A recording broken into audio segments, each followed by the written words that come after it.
আমার ছেলের বউ, উনি কম্বল সেলাইয়ের কাজ করে এবং এই কম্বল সেলাই কাজ করে আমার ছেলের ভাঙ্গাচোরা একটা ঘর ছিল।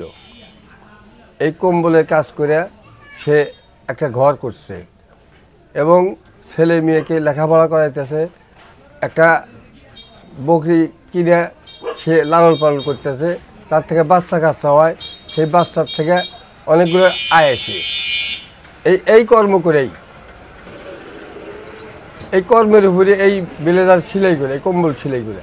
এগুলা যে শিমুলদার বাজারে হেরা ঢাকা থেকে নিয়ে এসে মজুরি হিসেবে দেয়। তাও তো 3 4 বা ওটি এটা কি মনে করেন যথেষ্ট? যথেষ্ট। এখন বেকার থাকার বদলে এই জন্যে কাজ করা হয়। আছে বাচ্চা কাচ্চা আছে না, পড়াশোনার দিক দিয়ে লাগে না।